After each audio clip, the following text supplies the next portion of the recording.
नमस्कार। स्वागत छ सम्पूर्ण साथीहरूलाई क्रिस्टल इन्स्टिच्युटमा। सन्चै हुनुहुन्छ साथीहरू? के छ खबर? आरामै हुनुहुन्छ?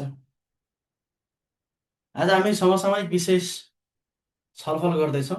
अस्य इन्सपेक्टरको तयारी गरिराख्नु भएको साथीहरूको लागि समसामयिक विशेष छलफल गर्दैछौँ है।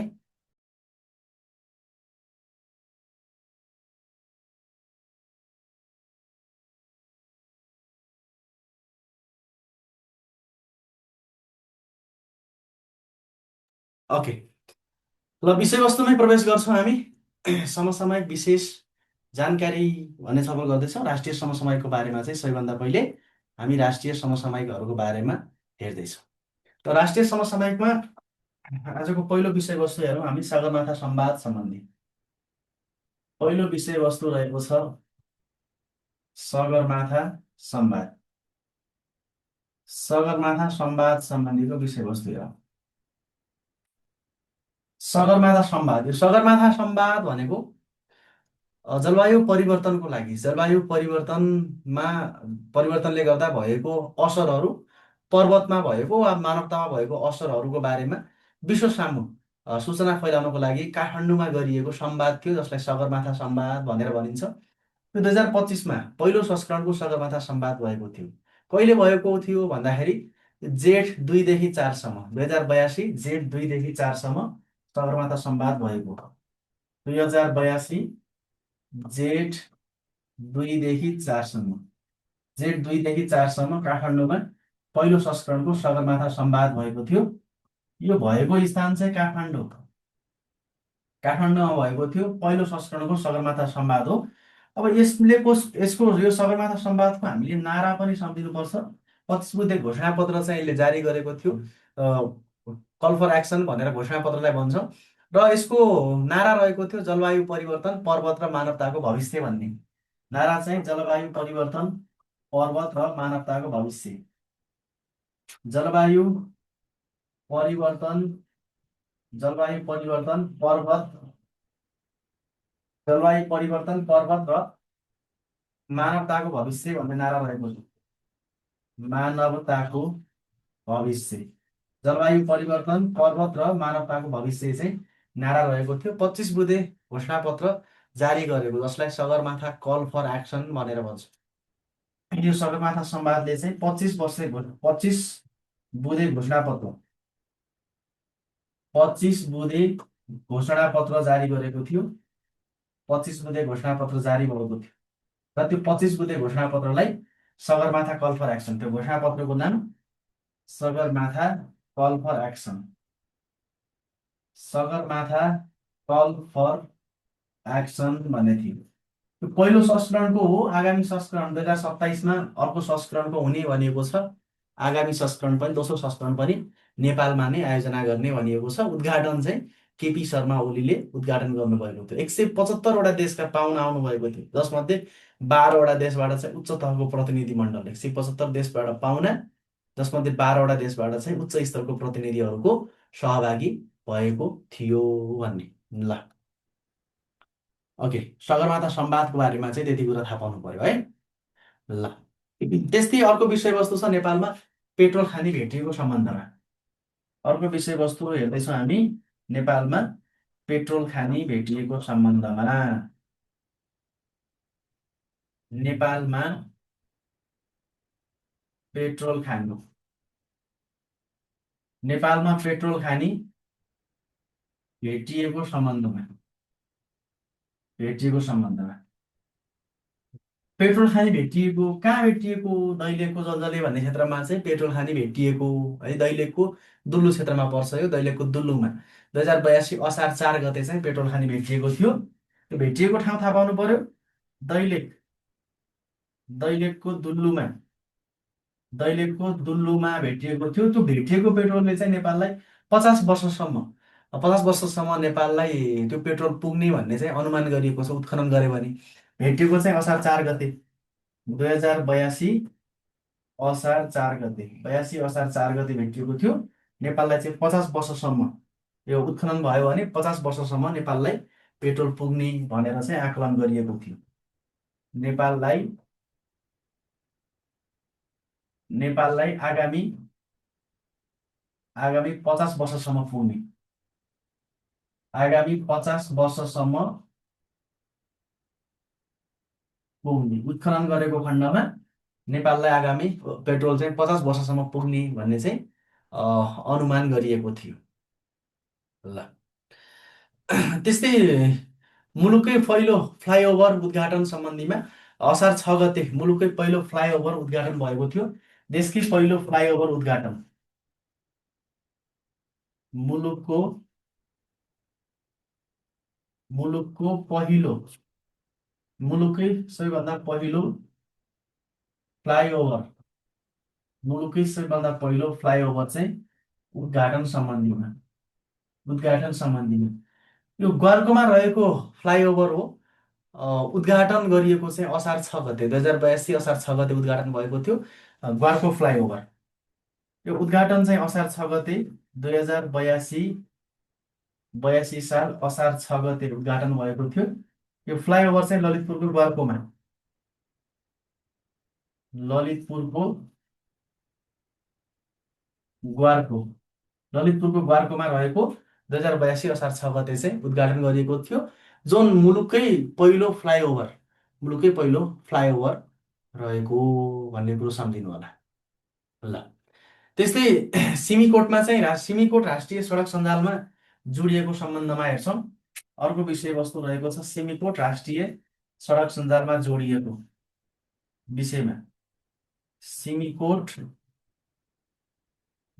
राष्ट्रिय सडक सञ्जालमा सिमीकोट राष्ट्रिय सडक सञ्जालमा जोडिएको सन्दर्भमा हेरौँ है। सिमीकोट राष्ट्रिय सडक सञ्जालमा जोडिएको, सिमीकोट जोडिसकेपछि अब नेपालका 77वटै जिल्ला सदरमुकामहरू सडक सञ्जालको पहुँचमा पुगेका छन्। जोडिएको चाहिँ असार 22 गते 2082 असार 22 गते सिमीकोट राष्ट्रिय सडक सञ्जालमा जोडिएको थियो।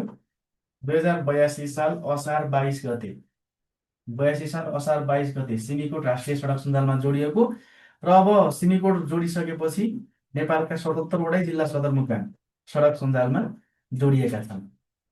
नेपालका 77वटै जिल्ला सदरमुकाम नेपालका 77वटै जिल्ला सदरमुकाम सडक सञ्जालमा जोडिएका छन्। नेपालका 77वटै जिल्ला सदरमुकाम 77वटै जिल्ला सदरमुकाम सडक सञ्जालमा जोडिएका, सडक सञ्जालमा 77वटै जिल्ला सदरमुकाम चाहिँ सडक सञ्जालमा जोडिएका छन् भन्ने कुरो थाहा पाउनु पर्यो है। ल त्यसभन्दा पछि रानी जमरा कुलरिया सिँचाइ आयोजना चाहिँ उद्घाटन भएको विषयवस्तु हेरौँ।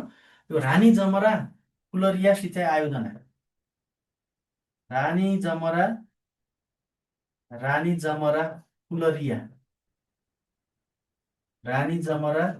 कुलरिया सिँचाइ आयोजना कैलाली जिल्लामा रहेको छ। सिँचाइ आयोजना रानी जमरा कुलरिया सिँचाइ आयोजना भने कैलाली जिल्लामा रहेको सिँचाइ आयोजना हो। रानी जमरा कुलरिया सिँचाइ आयोजना 2082 साल साउन 13 गते चाहिँ यसको उद्घाटन भएको थियो। केपी शर्मा ओलीले उद्घाटन गर्नुभएको थियो साउन 13 गते। उद्घाटन 2082 साल साउन 13 गते उद्घाटन भएको थियो। उद्घाटन चाहिँ केपी शर्मा ओली तत्कालीन प्रधानमन्त्री केपी ओलीले उद्घाटन गर्नुभएको थियो। यो कुन जिल्लामा अवस्थित रहेको छ भने कैलाली जिल्लामा चाहिँ रानी जमरा कुलरिया सिँचाइ आयोजना रहेको छ। यो रानी जमरा कुलरिया सिँचाइ आयोजना चाहिँ यो 66-67बाट सुरु भएर 85-86सम्म सम्पन्न गर्ने चाहिँ लक्ष्य रहेको छ। 66-67बाट सुरु र 85-86सम्म सम्पन्न गर्ने लक्ष्य रहेको छ। यो रानी जमरा कुलरिया सिँचाइ आयोजनाबाट जलविद्युत प्रसारण लाइनको पनि उद्घाटन भएको थियो। त्यो समयमा नै सिँचाइ सुविधा प्लस जलविद्युत प्रसारण लाइन दुईटै चाहिँ उद्घाटन गरिएको थियो है यो सिँचाइ आयोजनामा। ल त्यसपछि अर्को विषयवस्तु हामी हेर्छौँ संयुक्त राष्ट्र सङ्घको आर्थिक तथा सामाजिक परिषदमा नेपाल अध्यक्षमा निर्वाचित भएको विषयवस्तुमा युएनओको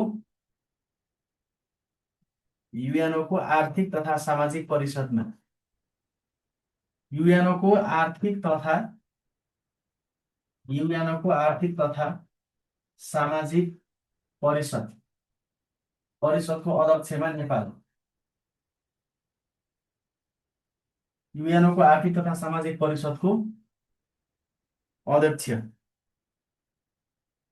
आर्थिक तथा सामाजिक परिषदको अध्यक्षमा नेपाल लिएर आर्थिक तथा सामाजिक परिषदमा अध्यक्षमा नेपाल निर्वाचित भएको छ। नेपालका लागि युएनओको हालका प्रतिनिधि लोकबहादुर थापा सामाजिक परिषदको अध्यक्षमा चाहिँ निर्वाचित हुनुभएको थियो। 2025 जुलाई 31मा निर्वाचित हुनुभएको थियो। लोकबहादुर थापा अध्यक्ष चाहिँ आर्थिक तथा सामाजिक परिषदको अध्यक्षमा निर्वाचित हुनुभएको चाहिँ लोकबहादुर थापा लोकबहादुर थापा लोकबहादुर थापा चाहिँ लोकबहादुर थापा स्थायी प्रतिनिधि हालको स्थायी प्रतिनिधि युएनओको हालको स्थायी प्रतिनिधि समेत लोकबहादुर थापा हुनुहुन्छ। यो पटकको 80औं बैठकमा सहभागी पनि लोकबहादुर थापाले नै गर्नुभएको थियो। युएनओको महासभाको हालको स्थायी प्रतिनिधि पनि लोकबहादुर थापा नै हुनुहुन्छ। प्रतिनिधि लोकबहादुर थापा नै हुनुहुन्छ र युएनओको 80औं महासभाको बैठकमा पनि सहभागी हुनुभएको थियो। युएनओको 80औं महासभाको बैठकमा युएनओको 80औं महासभाको बैठकमा पनि लोकबहादुर थापा नै सहभागी हुनुभएको थियो। महासभाको बैठकमा 80औं महासभाको बैठकमा लोकबहादुर थापा सहभागी हुनुभएको थियो भन्ने। ल त्यसपछि हामी नयाँ राष्ट्रिय निकुञ्ज घोषणा भएको सम्बन्धमा हेर्नेछौँ। नयाँ राष्ट्रिय निकुञ्ज घोषणा भएको राष्ट्रिय निकुञ्जको नाम चाहिँ छायानाथ। यो अर्को स्लाइडमा हेर्छौँ है, पछि क्युआर लिन पनि तपाईँहरूलाई सजिलो हुन्छ नोटको लागि। ल यो स्लाइडसम्म हेर्नुहोस् त साथीहरू। फेसबुकमा जोइन हुनुभएको सम्पूर्ण साथीहरूलाई चाहिँ मैले स्वागत गरेँ है। म तपाईँहरूको कमेन्ट हेर्न पाएको छैन, म एकैछिन अब हेर्दैछु तपाईँहरूको कमेन्ट। ल यतिसम्म गर्दै गर्नुहोस्। ओके, नमस्कार नमस्कार नमस्कार। ल जोइन हुनुभएको रहेछ, ओके। ल यतिसम्म हेर्दै गर्नुहोस् त, पछि मैले क्युआर पनि दिन्छु तपाईँहरूलाई। केही लेख्न छुटेको छ भने त्यो क्युआरबाट पनि तपाईँले हेर्न सकिहाल्नुहुन्छ है।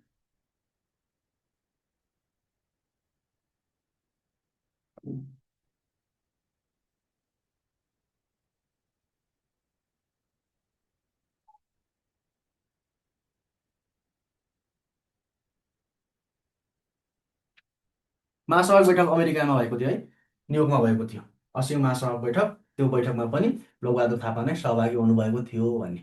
ल अब नयाँ राष्ट्रिय निकुञ्ज घोषणा सम्बन्धमा हेर्नु। ल राष्ट्रिय निकुञ्जको नाम के हो भन्नु त? नयाँ राष्ट्रिय निकुञ्ज घोषणा। नयाँ राष्ट्रिय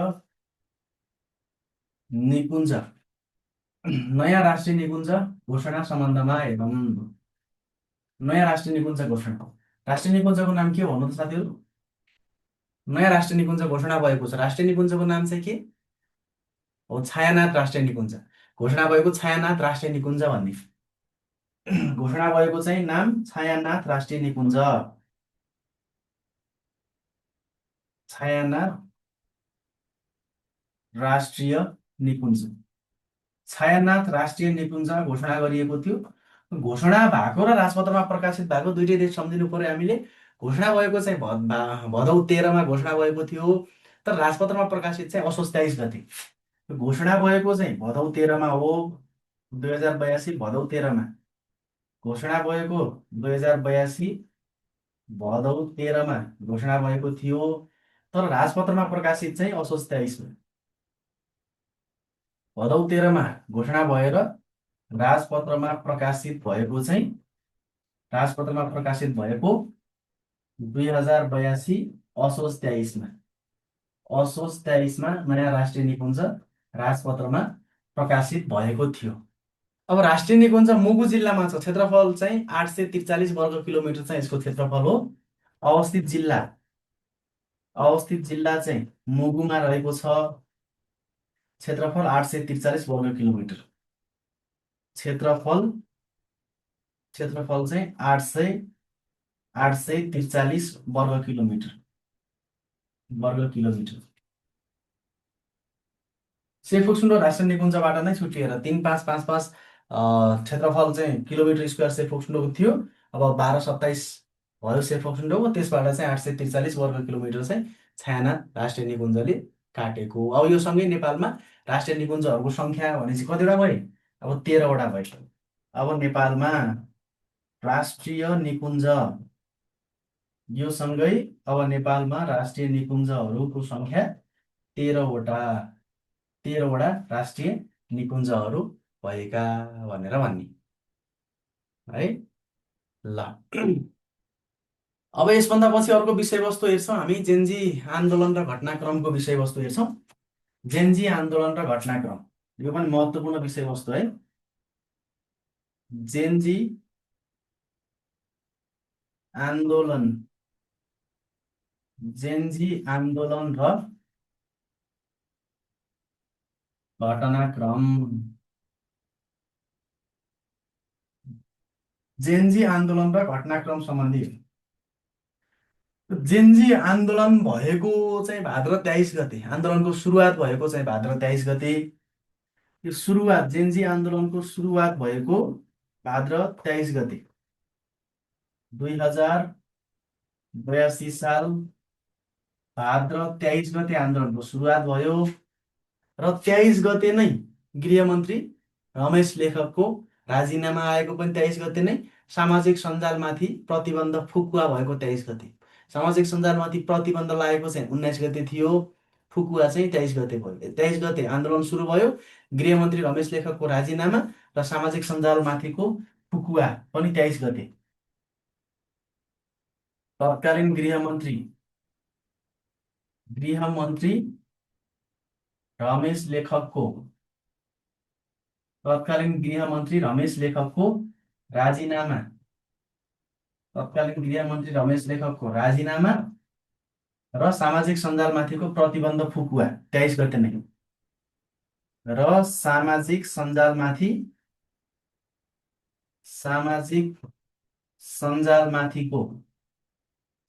सञ्जालमाथिको प्रतिबन्ध फुकुवा, सामाजिक सञ्जालमाथिको प्रतिबन्ध फुकुवा, यो दुईटै चाहिँ 23 गते। राजीनामा पनि 23 गते, सामाजिक सञ्जालमाथिको प्रतिबन्ध फुकुवा पनि 23 गते। प्रतिबन्ध लागेको चाहिँ 19 गते थियो है। सामाजिक सञ्जालमाथि प्रतिबन्ध लागेको चाहिँ 19 गते, भाद्र 19 गते सामाजिक सञ्जालमाथि सरकारले चाहिँ प्रतिबन्ध लगाएको थियो।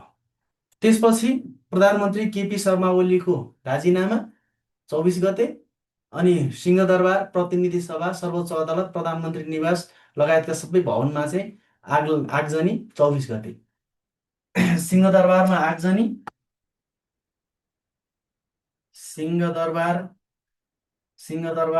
प्रतिनिधि सभा, सर्वोच्च अदालत, राष्ट्रपति भवन, प्रधानमन्त्री निवास, प्रतिनिधि सभा,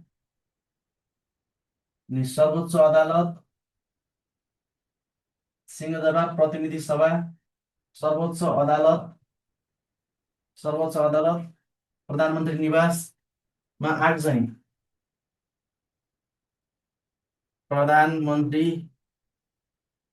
प्रधानमन्त्री निवास लगायतका भवनहरूमा चाहिँ आगजनी चाहिँ 24 गते। आगजनी भएको चाहिँ भाद्र 24 गते। अनि केपी शर्मा ओलीको राजीनामा आएको पनि भाद्र 24 गते। तत्कालीन प्रधानमन्त्री केपी शर्मा ओलीको राजीनामा, तत्कालीन प्रधानमन्त्री केपी शर्मा ओलीको राजीनामा पनि 24 गते। तत्कालीन प्रधानमन्त्री केपी शर्मा ओलीको राजीनामा आएको पनि कहिले? भाद्र 24 गते। भाद्र 24 गते है। त्यसपछि आन्दोलनमा निधन भएका 45 जनालाई शहीद घोषणा चाहिँ कार्तिक 17 गते। आन्दोलनमा निधन भएका 45 जनालाई शहीद घोषणा कार्तिक 17 गते। आन्दोलनमा आन्दोलनमा निधन भएका आन्दोलनमा निधन भएका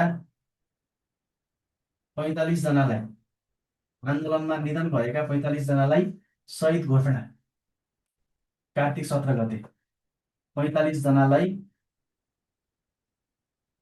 शहीद घोषणा गरेको चाहिँ कार्तिक 17 गते। कार्तिक 17 गते आन्दोलनमा निधन भएका अबलाई शहीद घोषणा 45 जनालाई चाहिँ शहीद घोषणा गरेको थियो। शहीद घोषणा गरेको चाहिँ कहिले कार्तिक 17 गते। त्यसपछि त्यो सत्य तथ्य छानबिनको लागि जाँचबुझ आयोग भन्ने गठन गरेको थियो सरकारले। छानबिनको लागि जाँचबुझ आयोग गठन गरेको चाहिँ असोज 5 गते। जाँचबुझ आयोग गठन गरेको छानबिनको लागि छानबिनको लागि छानबिनको लागि जाँचबुझ आयोग गठन हो। जाँचबुझ जाँचबुझ आयोग गठन गौरी बहादुर कार्कीको नेतृत्वमा सरकारले जाँचबुझ आयोग गठन गरेको थियो, जसलाई कार्की आयोग भनेर पनि भनिन्छ। असोज 5 गते असोज 5 गते नै जाँचबुझ आयोग गठन गरेको थियो। यो जाँचबुझ आयोगको नेतृत्व गौरीबहादुर कार्की, नेतृत्व चाहिँ अध्यक्ष भनौँ गौरीबहादुर कार्की। गौरीबहादुर कार्कीको नेतृत्वमा अध्यक्षतामा सरकारले जाँचबुझ आयोग गठन गरेको थियो असोज 5 गते। अब त्यो जाँचबुझ आयोगले सरकारले गठन गरेको गौरीबहादुर कार्की भने पूर्व न्यायाधीश हुने जाँचबुझ आयोगले चाहिँ प्रतिवेदन पेश गरेको फागुन 24मा। जाँचबुझ आयोगले प्रतिवेदन पेश गरेको फागुन 24। जाँचबुझ आयोगले प्रतिवेदन पेश गरेको जाँचबुझ आयोगले प्रतिवेदन पेश गरेको चाहिँ फागुन 24मा।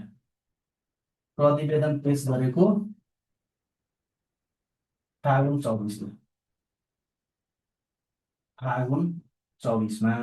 ल, जेनजी आन्दोलनबारे चाहिँ हामीले यति कुराहरू सम्झिनुपर्छ जेनजीको घटनाक्रममा है। ल ओके, ल दोस्रो स्लाइडमा यति समय हेर्नुहोस् त साथीहरू।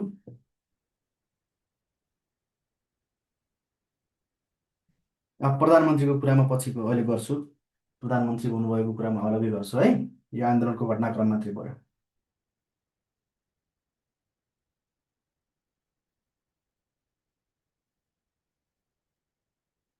ल,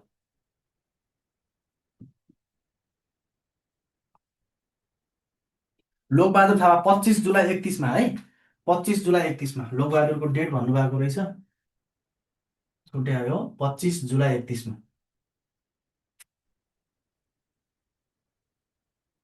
25 जुलाई 31मा है उहाँ नियुक्त हुनुभएको।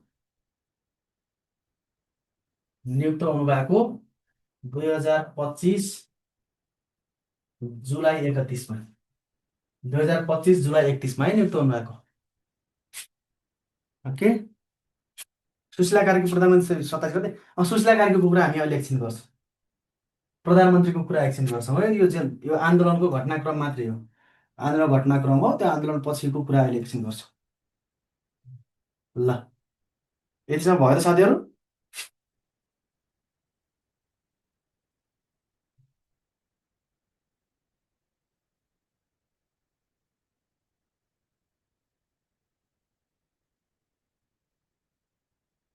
ओके,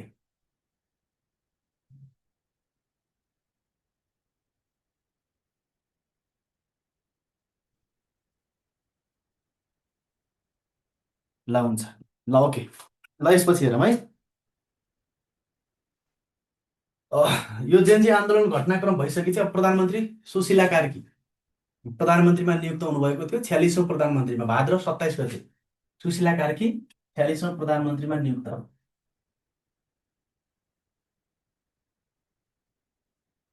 सुशीला कार्की सुशीला कार्की चाहिँ 46औं प्रधानमन्त्री सुशीला कार्की 46औं प्रधानमन्त्रीमा वा नेपालको पहिलो महिला प्रधानमन्त्रीमा नियुक्त। कति गते? भाद्र 27 गते सुशीला कार्की चाहिँ प्रधानमन्त्रीमा नियुक्त हुनुभएको भाद्र 27 गते नेपालको पहिलो महिला प्रधानमन्त्री भनेर पनि सुशीला कार्की। भाद्र 27 गते सुशीला कार्की चाहिँ 46औं प्रधानमन्त्रीमा नियुक्त हुनुभएको भन्ने। त्यसपछि 2 दिनपछि नेपालको पहिलो महिला महान न्यायाधिवक्ता सविता भण्डारी पहिलो महिला महान्यायाधिवक्तामा नियुक्त हुनुभएको भाद्र 29मा। नेपालको नेपालको पहिलो महिला महान्यायाधिवक्ता नेपालको पहिलो महिला महान्यायाधिवक्ता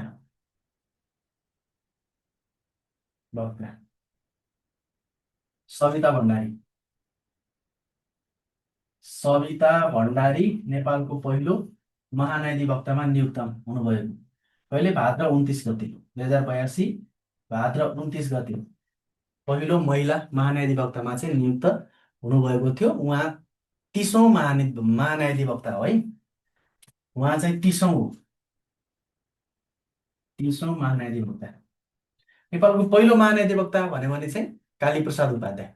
नेपालको पहिलो महान्यायाधिवक्ता भन्यो भने कालीप्रसाद उपाध्याय। पहिलो महान्यायाधिवक्ता कालीप्रसाद उपाध्याय। पहिलो महान्यायाधिवक्ता भन्यो भने के भन्ने? कालीप्रसाद उपाध्याय भनेर भन्ने। ल अब यसभन्दा पछि चाहिँ कालीकोट साक्षर जिल्ला घोषणा भएको सन्दर्भमा नेपालमा जम्मा साक्षर जिल्ला कति छन् भन्यो भने अब 68 भए। 68औं साक्षर जिल्लाको रूपमा कालीकोट घोषणा भएको। 68औं साक्षर जिल्ला 68औं साक्षर जिल्लाको रूपमा कालीकोट भएको। 68औं साक्षर जिल्लाको रूपमा कालीकोट भएको थियो। एउटा चाहिँ कर्णालीको र 8वटा मधेसका 9वटा जिल्ला बाहेक अरू सबै जिल्ला चाहिँ नेपालमा साक्षर भइसके। घोषणा भएको चाहिँ असोज 9 गते 2082 असोज 9 गते 2082 असोज 9 गते असोज 9 गते 2082 असोज 9 गते चाहिँ घोषणा भएको कालीकोट 68औं जिल्लाको रूपमा घोषणा भएको थियो। 67औं जिल्ला चाहिँ हुम्ला 67 जिल्लाको रूपमा हुम्ला पनि जेठ 9 गते 82 जेठ 9 गते चाहिँ हुम्ला 67औं जिल्लाको रूपमा थियो। 67औं हुम्ला जेठ 9 गते 2082 जेठ 9 गते हुम्ला 67औं साक्षर जिल्लाको रूपमा घोषणा भएको थियो। अब साक्षर जिल्ला सबै जिल्लाहरू साक्षर घोषणा भइसके। कर्णालीको चाहिँ एउटा जिल्ला मात्रै साक्षर घोषणा हुन बाँकी छ। अनि मधेसको त कुनै पनि घोषणा भएको छैन। बाँकी सबै भइसके। र प्रदेशको कुरा गऱ्यो भने साक्षर प्रदेशको रूपमा चाहिँ लुम्बिनी प्रदेश अन्तिम साक्षर प्रदेशको रूपमा चाहिँ लुम्बिनी प्रदेश 82 पुस 13मा लुम्बिनी प्रदेश साक्षर भएको। लुम्बिनी प्रदेश चाहिँ 82 पुस 13मा लुम्बिनी प्रदेश साक्षर 82 पुस 13मा 2082 पुस 13मा 82 पुस 13मा लुम्बिनी प्रदेश साक्षर प्रदेश भएको। प्रदेश चाहिँ 5औं हुन्। 2टा प्रदेश बाँकी छन्। प्रदेशमा भन्यो भने चाहिँ 5औं हो र जिल्लामा भन्यो भने चाहिँ 68 हो। 68औं जिल्ला भयो। 68वटा जिल्ला र 5वटा प्रदेश चाहिँ नेपालमा साक्षर भइसकेका छन् भनेर भन्नु पर्यो है त। ल यति कुरा थाहा पाउनु। त्यसपछि नेपाल प्रहरीको 33औं महानिरीक्षक। ल यो मैले प्रश्न तपाईँलाई नै भने नेपाल प्रहरीमा हाल महानिरीक्षक को हुनुहुन्छ भन्नु त? महानिरीक्षक को हुनुहुन्छ? एक कर्णालीको डोल्पा बाँकी छ। कर्णालीको डोल्पा मधेसको सबै है बाँकी। साक्षर जिल्ला हुन बाँकी कर्णालीको डोल्पा र मधेसको सबै बाँकी।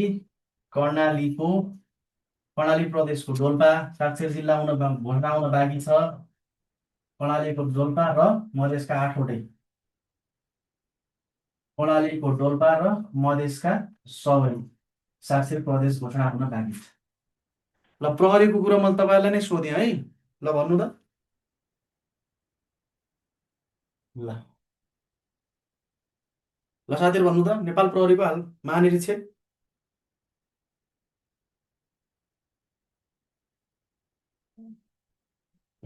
को हुनुहुन्छ? हो, दानबहादुर कार्की हो। प्रहरीको भएको कारणले गर्दा मैले तपाईँलाई नि सोधेँ है। महानिरीक्षक चाहिँ 33औँ महानिरीक्षकको रूपमा दानबहादुर कार्की, कार्तिक 24 गते नेपाल प्रहरीको 33औँ महानिरीक्षक दानबहादुर कार्की नेपाल प्रहरीको नेपाल प्रहरीको 33औँ महानिरीक्षक 33औँ महानिरीक्षक नेपाल प्रहरीको 33औँ महानिरीक्षकको रूपमा दानबहादुर कार्की दानबहादुर कार्की दानबहादुर कार्की हुनुहुन्छ। नियुक्त कहिले भएको दानबहादुर कार्तिकको भनेपछि कार्तिक 24 गते है। यो सबै 82 सालमै पुरा गर्दैछौँ हामी। 2082 कार्तिक 24 गते। उहाँभन्दा अगाडि 32औँ महानिरीक्षकको रूपमा चन्द्रकुबेर खापुङ हुनुहुन्थ्यो है। चन्द्रकुबेर खापुङ 32औँ महानिरीक्षकको रूपमा चन्द्रकुबेर कुबेर खापुङ चन्द्र कुबेर खापुङ 32औँ महानिरीक्षकको रूपमा चाहिँ चन्द्रकुबेर खापुङ हुनुहुन्थ्यो। अहिले चाहिँ दानबहादुर कार्की हुनुहुन्छ। पहिलो महानिरीक्षक भन्यो भने तोरण शमशेर जबरा। पहिलो तोरण शमशेर जबरा पहिलो महानिरीक्षक तोरण शमशेर जबरा तोरण शमशेर जबरा भन्ने है। ओके, डिबिके दानबहादुर कार्की भन्नुहोस् यसलाई डिबिके। ल ल ठिक छ। त्यसपछि नयाँ चुच्चे नक्सा सहितको 100को नोट प्रचलन सम्बन्धीमा हेर्छौँ। त्यो चाहिँ हामी अर्को स्लाइडमा हेर्छौँ है। यो स्लाइडमा यति नै हेरौँ। ओके ल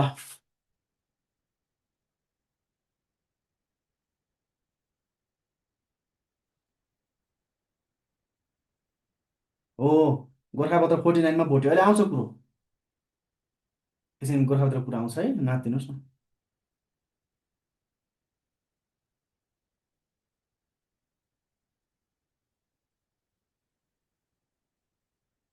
ल भइसक्यो त्यसम्म। ल त्यसपछि जान्छौँ हामी नयाँ चुच्चे नक्सामा। नयाँ चुच्चे नक्सा सहितको 100को नोट प्रकाशित भएको सम्बन्धमा है। 100को नोट नयाँ चुच्चे नक्सा सहितको 100को नोट प्रचलित भएको सम्बन्धमा। नयाँ चुच्चे नक्सा सहितको 100को नोट प्रचलित। नयाँ चुच्चे नयाँ चुच्चे नक्सा सहितको नयाँ चुच्चे नक्सा सहितको रु 100को नोट प्रचलित। रु 100को नोट नयाँ चुच्चे नक्सा सहितको 100को नोट प्रचलित मङ्सिर 11 गते हस्ताक्षर पूर्व गभर्नर महाप्रसाद अधिकारीको हस्ताक्षरमा 82 साल मङ्सिर 11 गतेबाट चाहिँ यो प्रचलित भएको है। यो प्रचलित भएको मङ्सिर 11 2082 मङ्सिर 11बाट नयाँ चुच्चे नक्सा सहितको 100को नोट चाहिँ प्रचलित भएको थियो भन्ने। त्यस्तै मौरिसससँग दोहोरो करमुक्त सम्झौता खारेज सम्बन्धीमा हेरौँ। मौरिसससँग दोहोरो करमुक्त सम्झौता खारेज। मौरिसससँग दोहोरो करमुक्त सम्झौता खारेज। मौरिसससँग दोहोरो करमुक्त सम्झौता दोहोरो करमुक्त सम्झौता खारेज। मौरिसससँग दोहोरो करमुक्त सम्झौता खारेज चाहिँ कार्तिक 12 गते 2082 कार्तिक 12 गते सरकारले दोहोरो करमुक्त सम्झौता खारेज गरेको थियो। अब यसलाई चाहिँ अङ्ग्रेजी डेट पनि सम्झिनुपर्छ, 25 डिसेम्बर 10 यसरी 25 अक्टोबर 29 है, अक्टोबर 29 हो। डिसेम्बर 10 चाहिँ औपचारिक रूपमा पत्र पठाएको थियो, तर खारेज गरेको चाहिँ अ, अक्टोबर 29 हो। 25 अक्टोबर 29 खारेज गरेको है, 2025 अक्टोबर 29 खारेज गर्यो। त्यसपछि डिसेम्बर 10 चाहिँ सरकारले औपचारिक रूपमा खारेज भएको भन्ने पत्र पठाएको, लागु चाहिँ साउन 1 गतेबाट हुने गरी, 82बाटै लागु हुने गरी चाहिँ खारेज गरिएको थियो भन्ने। ल, यो दुईटा कुरा चाहिँ हामीले सम्झिनु पर्यो। अब त्यसपछि दरबार हाई स्कुलमा प्रथम महिला प्रधानाध्यापक सम्बन्धीमा हेरौँ। को हुनुहुन्छ प्रधानाध्यापक भन्नु त? दरबार हाई स्कुलमा पहिलो महिला प्रधानाध्यापक।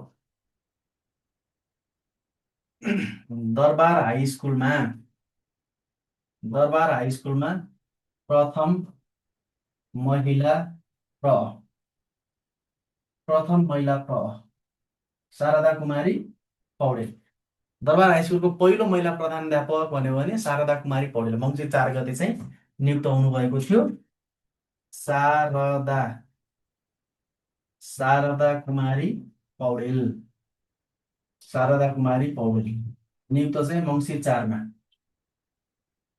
शारदा कुमारी पौडेलको नियुक्ति मङ्सिर 4मा, 2082 2082 मङ्सिर 4मा नियुक्त हुनुभएको थियो। पहिलो भन्यो भने चाहिँ रुद्रराज पाण्डे हो, उहाँ चाहिँ महिला हुनुभयो। तर पहिलो नेपाली है, पहिलो चाहिँ मिस्टर केनिङ। पहिलो भन्यो भने चाहिँ मिस्टर केनिङ भन्ने, तर पहिलो नेपाली रुद्रराज पाण्डे। दरबार हाई स्कुलको पहिलो नेपाली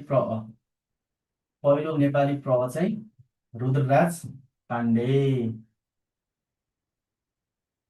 पहिलो नेपाली रुद्रराज पाण्डे। पहिलो मिस्टर केनिङ, पहिलो नेपाली भन्यो भने रुद्रराज पाण्डे। दरबार हाई स्कुलको स्थापना 1910मा भएको थियो। स्थापना पनि सम्झिराख्नु। दरबार हाई स्कुलको स्थापना विक्रम सम्वत 1910मा।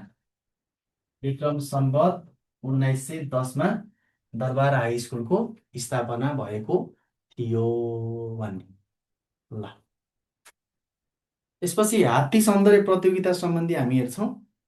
ल, हात्ती सौन्दर्य प्रतियोगितामा प्रथम हुने हात्तीको नाम चाहिँ के भन्नु त?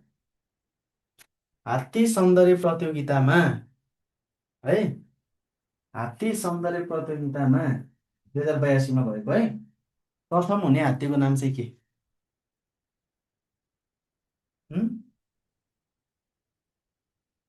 पुनमकली। पुनमकली है। 19औं संस्करणको हात्ती सौन्दर्य प्रतियोगिता 2082मा प्रथम हुने हात्तीको नाम पुनमकली। हात्ती सौन्दर्य सरी हात्ती सौन्दर्य प्रतियोगिता 2082 संस्करण चाहिँ 19औं संस्करणको हात्ती सौन्दर्य प्रतियोगिता है, यो 82मा भएको संस्करण चाहिँ 19औं संस्करण हो। हात्ती सौन्दर्य प्रतियोगिता 2082मा भएको हात्तीको संस्करण कति हो? 19औं संस्करणको हात्ती सौन्दर्य प्रतियोगिता हो। विजेता हात्तीको नाम चाहिँ पुनमकली। विजेता हात्तीको नाम चाहिँ पुनमकली। पुनमकली 18औं संस्करणको विजेता भन्यो भने बिजुली कली, 17औं संस्करणको विजेता चाहिँ सेल्फी कली है। 19औं संस्करणमा चाहिँ पुनमकली, 18औं 18औं संस्करणको विजेता 18औं संस्करणको विजेता बिजुली कली, 17औंको चाहिँ सेल्फी कली।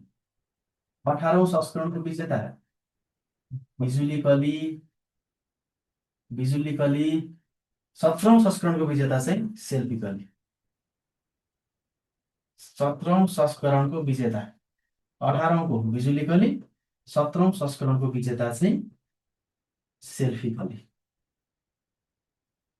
यो आयोजना भएको चितवनको सौराहामा। हात्ती सौन्दर्य प्रतियोगिता आयोजना भएको कहाँ? चितवनको चितवनको सौराहामा, चितवनको सौराहामा चाहिँ आयोजना गरिएको थियो भन्ने। ओके है ल। त्यसभन्दा पछि नयाँ चरा सम्बन्धीमा नेपालमा भेटिएको नयाँ प्रजातिको चरा, चराका प्रजाति कति पुग्यो नेपालमा? चराका प्रजाति चाहिँ कति पुग्यो भन्नु त?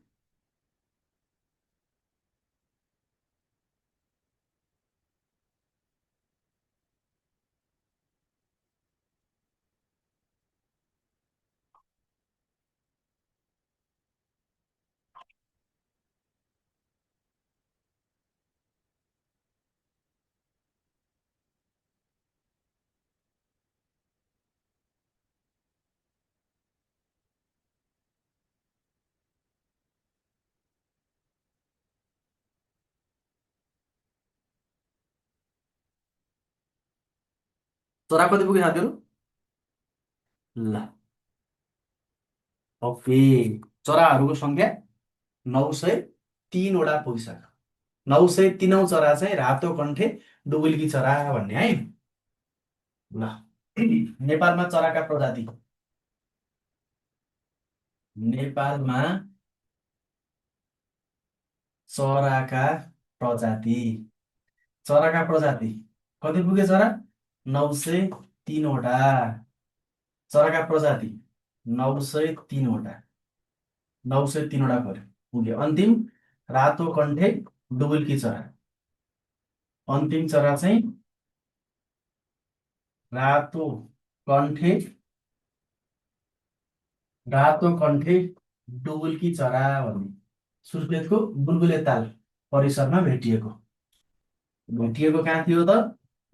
सुर्खेतको, सुर्खेतको बुलबुले, सुर्खेतको बुलबुले तालमा, सुर्खेतको बुलबुले तालमा रातो कण्ठे डुबुल्की चरा भनेर भेटिएसँगै 903वटा चराका प्रजातिहरू भइसके भनेर भन्ने। ल त्यसपछि गायक प्रशान्त तामाङको निधन सम्बन्धीमा आएछौँ। गायक प्रशान्त तामाङको निधन, प्रशान्त,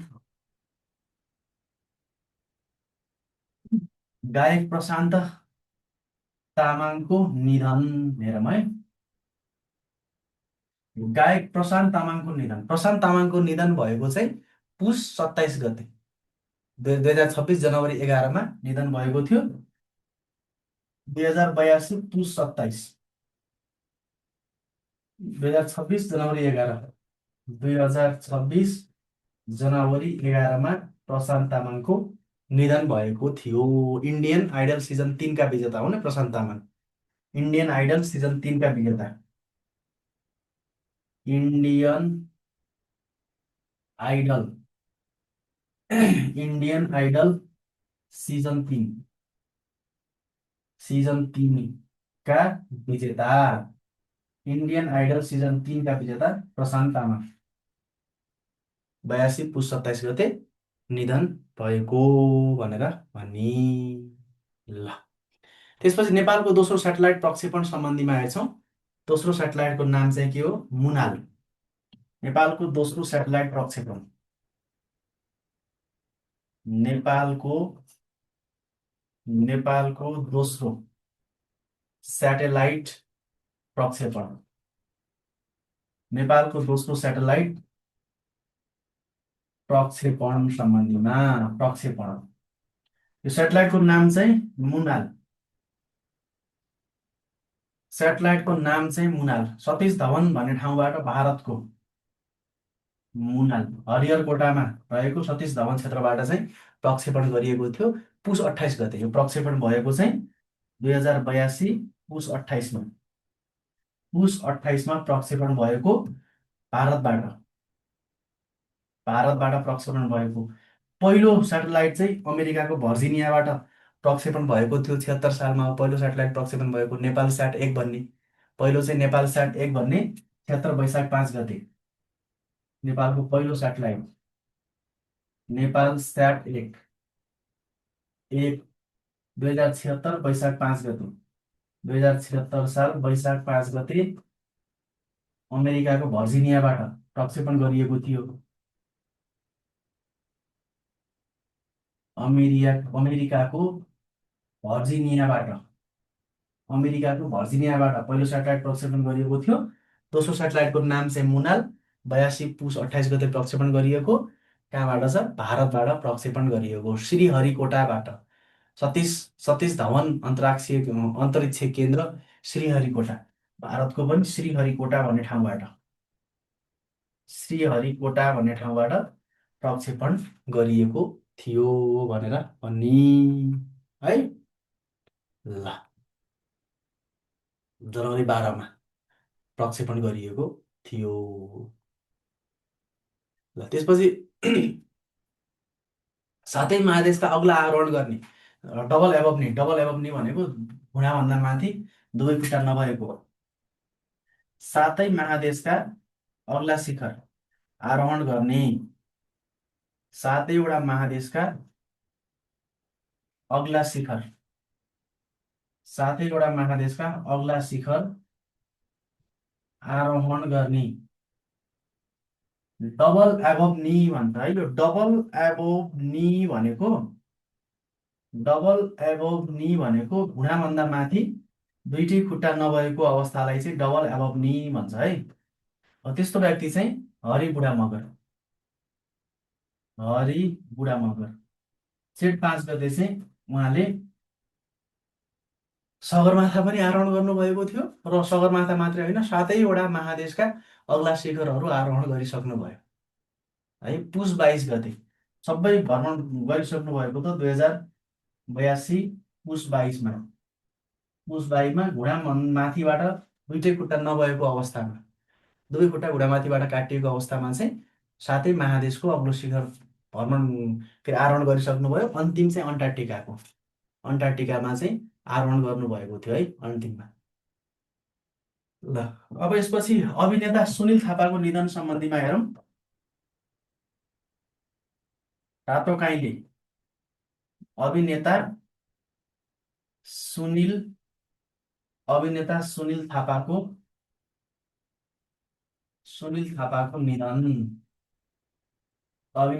थापाको निधन। रातो काइँले नामले परिचित हुनुहुन्थ्यो सुनिल थापा। उहाँको निधन भएको चाहिँ नर्भिक अस्पतालमा माघ 24 गते 2082 माघ 24 गते निधन भएको काठमाडौँको नर्भिक अस्पतालमा। काठमाडौँको नर्भिक अस्पतालमा निधन भएको थियो। उहाँलाई के उपनामले चिनिन्छ अरे? राते काइँला भनेर चिनिन्छ भन्ने है। राते काइँला भनेर उहाँलाई चिनिन्छ। ल,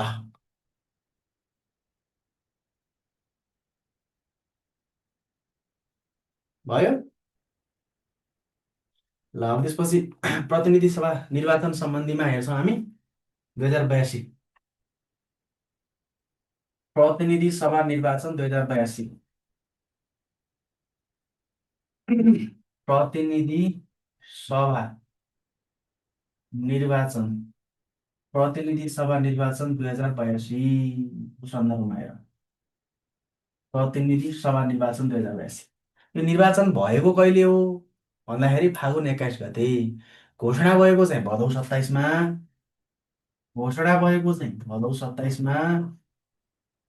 र सम्पन्न भएको चाहिँ भदौ 27मा घोषणा भएको थियो र सम्पन्न भएको चाहिँ फागुन 21मा सम्पन्न भएको थियो है। 65वटा दलहरू सहभागी भएका थिए। प्रत्यक्षतर्फ 65, सन्पादिक 63। 65 प्रत्यक्ष र 63 समानुपातिक दल। 65वटा प्रत्यक्ष दल सहभागी भएका र 63वटा चाहिँ समानुपातिक दल सहभागी भएका थिए, जसमध्ये पहिलो स्थानमा चाहिँ राष्ट्रिय स्वतन्त्र पार्टी 182 सिट जितेर दोस्रो समय नेपाली काङ्ग्रेस 38 सिट, जसमा पहिलो रासोपा 182 सिट, 182। दोस्रोमा नेपाली कङ्ग्रेस 38। दोस्रोमा चाहिँ नेपाली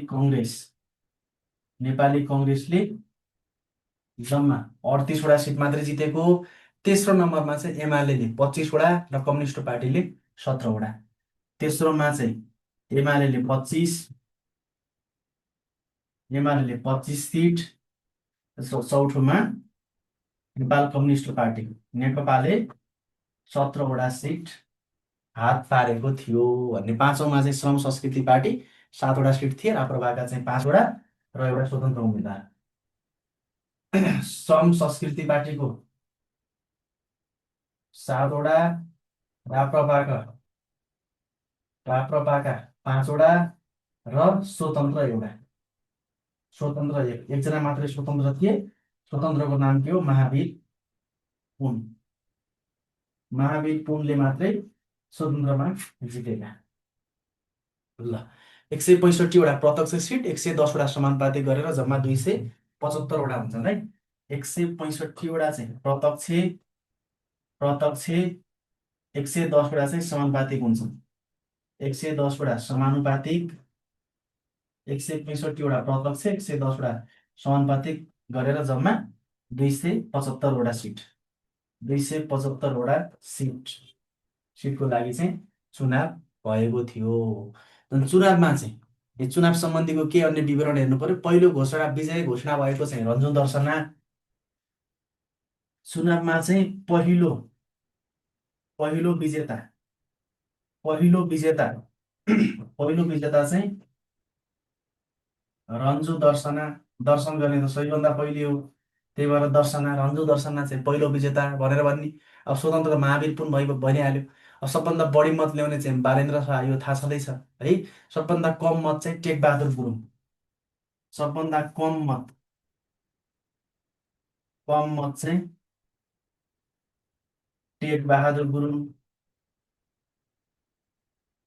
गुरुङ बल्ल बल्ल टेकेका भनेर सम्झिने। सबभन्दा बढी मतान्तर ल्याउने चाहिँ लेक्जङ थापा, सरी डाक्टर लेक्जङ थापा। सबैभन्दा बढी मतान्तर, मत होइन कि मतान्तर है, मतान्तर। सबभन्दा धेरै मतान्तर चाहिँ डाक्टर लेक्जङ थापा।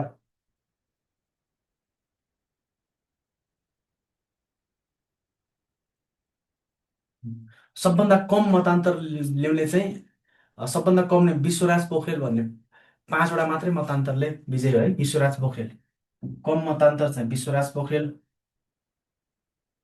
सबैभन्दा कम मतान्तरले विजय हुने विश्वराज पोखरेल।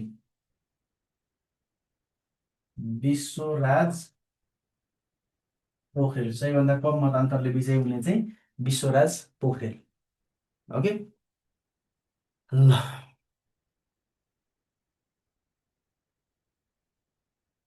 यो चाहिँ निर्वाचन सम्बन्धीको विवरण भयो। यसमा फेरि शून्य मत पाउने 350जना, एक मात्र मत पाउने चाहिँ 36जना। यो पनि ख्याल गर्नु होला है। शून्य मत पाउने 350जना, एक मात्र मत पाउने 36जना। शून्य मत 350जना, 350जना, एक मात्र मत 36जना। एक मात्र मत पाउने 36जना। 36जना। 350जनाले शून्य मत, 36जनाले एउटा मात्रै मत। महिलाहरू चाहिँ 14जना। प्रत्यक्षतर्फ महिला चाहिँ 14जना है। महिला विजेता, प्रत्यक्षतर्फ महिला विजेता 14जना। प्रत्यक्षतर्फ विजेता महिला, प्रत्यक्षतर्फमा विजेता महिलाहरूको सङ्ख्या चाहिँ 14जना। 14जना महिला प्रत्यक्षतर्फमा विजेता भएका थिए भन्ने। ल 85% जमानत जफत भएको,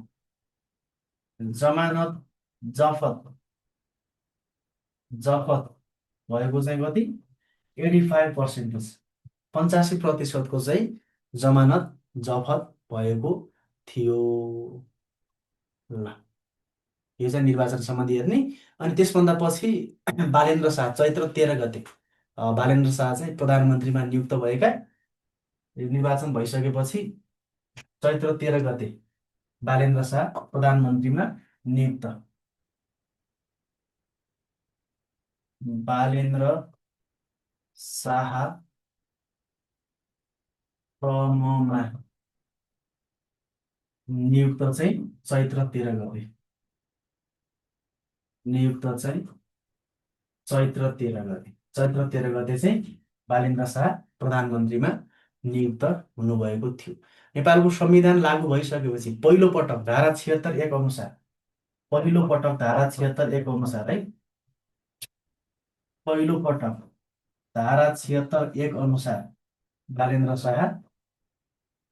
बालेन्द्र शाह प्रधानमन्त्रीमा नियुक्त हुनुभएको थियो भन्ने। ल, चैत्रसम्मको तपाईँहरूको पर्सिको इक्जामको लागि चैत्रसम्मको मात्रै समसामयिक विषयवस्तु हेर्नुपर्छ है। त्यसभन्दा पछिको राख्नु पर्दैन। राष्ट्रिय समसामयिक विषयवस्तुहरू यति नै। अन्तर्राष्ट्रिय समसामयिक, खेलकुद समसामयिकहरूको बारेमा भयो, सूचकाङ्कहरूको बारेमा भयो। अब यो चाहिँ तपाईँहरूलाई हामीले नोट प्रोभाइड गर्नेछौँ। त्यो नोटबाट चाहिँ तपाईँहरूले म्यानेज गर्नु पर्नेछ। ल, आजको लागि आजको कक्षाबाट म चाहिँ छुट्टिन्छु। हस्, नमस्ते सबैलाई, शुभरात्रि।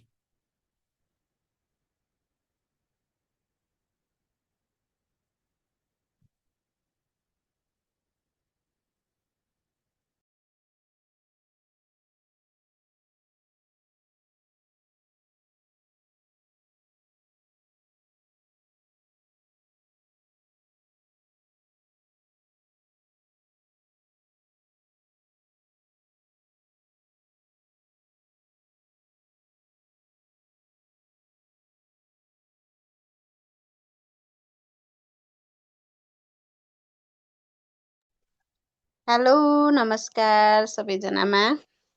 कस्तो रह्यो त आजको कक्षा? हजुरहरूलाई कस्तो लाग्यो? अब चाहिँ इक्जाम आइसक्यो, हजुरहरूले आफै अध्ययन गर्नु पर्यो। अध्ययन भन्दा पनि अब रिभिजन यसो सर हेर्नुहोस्। पर्सि इक्जाम आइ नै हाल्यो, अनि राम्रोसँग रिभिजन गर्नु होला। र पर्सिको लागि अहिलेदेखि नै शुभकामना, एकदम धेरै शुभकामना सबैजनालाई। राम्रोसँग इक्जाम दिनु होला। आजको क्लास चाहिँ हाम्रो इन्सपेक्टरको लास्ट क्लास थियो।